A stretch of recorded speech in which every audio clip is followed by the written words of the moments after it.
What's up, internet? My name's Sammy Fightmaster and welcome back to my YouTube channel. So today I'm going to be reviewing season 4 of the very controversial and very emotionally draining Netflix original show 13 Reasons Why. So this season dropped a couple weeks ago, like 2 Fridays ago. I needed some time to kind of get through it because I had kind of lost interest with the show after season 2. So I hadn't seen season 3. So I needed some time to kind of catch up before I could talk about it on here. And y'all, it's crazy. It is insane. I do not know what goes on in these writers' brains for this show because all of it is like very chaotic and insane. So before I get into the review of this season, I did want to give you a little warning. If you have not seen 13 Reasons Why and you plan on watching it and you don't want to be spoiled, do not watch this video. I'm not going to spoil anything in season 4. I'm only going to talk about the initial plot points that set everything up. But I do have to talk specifically about the end of season 3 to kind of set up what is happening in this season. So if you are not caught up with all the seasons of 13 Reasons Why, or if you at least have not watched season 3, don't watch this video. But if you have watched season 3, let's get into this video. So last season dealt with the mysterious murder of Bryce Walker. And we find out towards the end of the season that it was one of the members of Clay's group that killed Bryce. Obviously, they're a group of friends. They don't want their friends to go to jail. So they framed Monty, Bryce's best friend, for his murder. And Monty was already in jail for an unrelated reason to Bryce being killed that made him kind of the perfect candidate to get framed. But we find out at the end of the last episode of season 3, Monty died while he was in jail. So that also gave an extra layer of why it would be perfect for the police to believe that Monty killed Bryce, because now there's nobody really to convict. Everybody involved, as the police thinks, is dead. So there's nowhere that they can go with the case. And that kind of gets them to close the case and not look at Clay and his friends anymore. Season 4 picks up a couple weeks after season 3 ends. So season 3 ended around Thanksgiving. Season 4 picks up around Christmas. And this season is kind of a very different format than how previous seasons have been.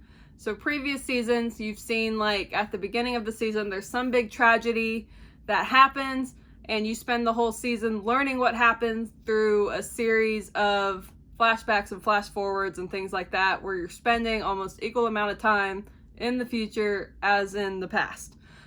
But this season is different. It happens chronologically. They don't flash forward, and it just deals with what's happening in present times. So this season deals with the whole group that helped pin this murder on Monty. It kind of deals with how they're handling everything and how this big secret is kind of weighing down on all of them individually in different ways. And you get to see throughout the season how everybody's choosing to handle with that pressure, and not everybody's handling it well, especially Clay. Clay is going insane. He's kept so many secrets throughout this series that it's finally starting to weigh on him too much. And so this season you get to see kind of what's happening with him and how he gets help and deals with everything. Everybody's not handling it well. They're choosing their own routes to deal with everything. Not necessarily always the best routes, but the group just kind of wants to put everything behind them. They've had to deal with a lot in the last 2 years, and they just want to move on, get done with high school, move on to college and the rest of their lives. They're over it. They want some happiness, but making that happiness just a little bit harder for Clay and his friends to get is a group of Monty's friends who are consisting of some football players, Winston, who we met in the last season, who had a relationship with Monty, and then also Monty's sister. So all of Monty's friends here are convinced that Monty did not kill Bryce and that he was framed, and they think that somebody in Clay's group did it. And they spend this season trying to figure out who it was that actually killed Bryce so that they can get revenge for Monty. And they're kind of in Clay and his group's face the whole time. They're trying to gather enough information to go to the police, but they're not really hiding the fact that that's what they're doing, especially to Clay. Clay, they're definitely in his face about. And you know, that's some added pressure that people are kind of onto you and trying to out you for this frame job that you did. So the group's not handling things well in this season, and that's kind of what this season follows. But it is also their senior year of high school, so along with the drama of them kind of breaking down from secrets, you also get to see like all of the little activities that they get to do their senior year.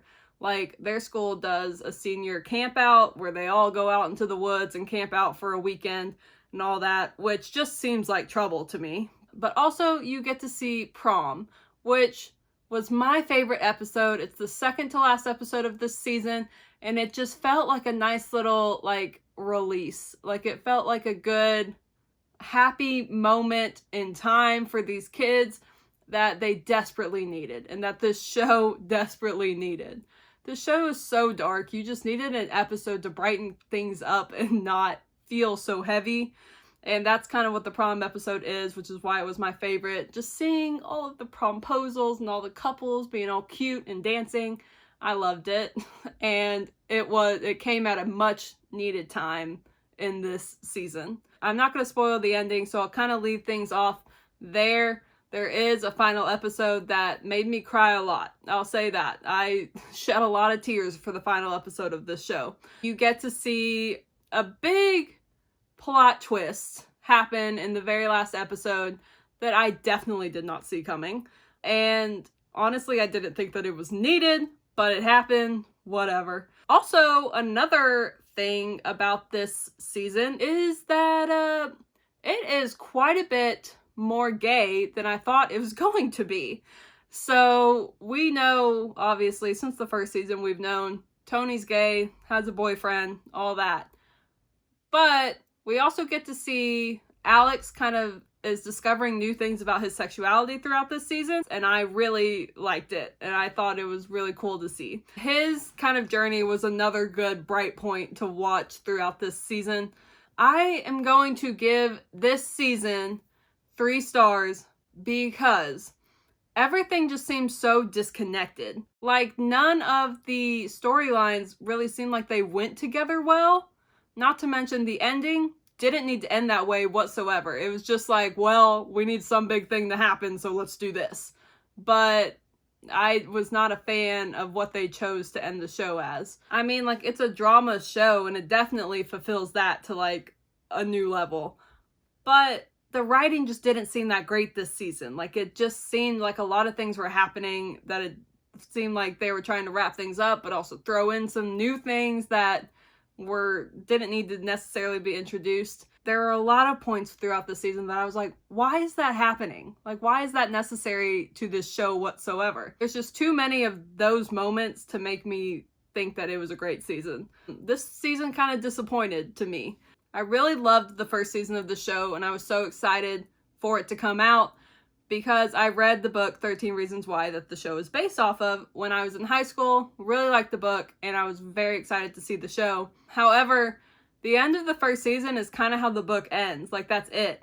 And they just kept dragging it out to a point where I didn't think that it was needed. I could kind of see a reason for a season 2, but after that, I didn't really see a reason for it to continue. But it did. Like, season 3 was definitely better than this season. We'll say that. This season just was not on par with the rest of the show. So this show was very controversial when it first came out due to its subject matter. It deals with suicide, rape, substance abuse, school violence, a lot of things like that that are hard to talk about. And a lot of people were upset with its content when it first came out, and I can understand that. But I also think a lot of these things do happen in high school. And I think that these are important topics. They're scary topics, but they're important to kind of talk about and to start conversations on. And I think that was the point of the show, was to start the conversations. 13 Reasons Why did set up a crisis resource website that I'll put down below. They put it at the end of every episode.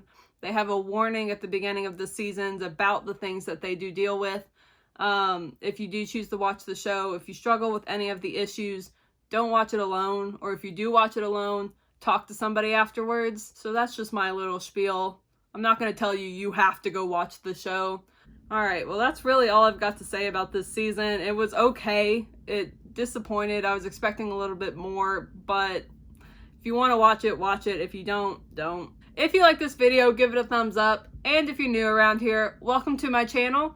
I would really love and appreciate it if you would subscribe to my channel, and then after you subscribe, hit that bell off to the side to be notified when I post new videos every week. So that is all that I've got for you today. So I guess I'll see you next time. Bye.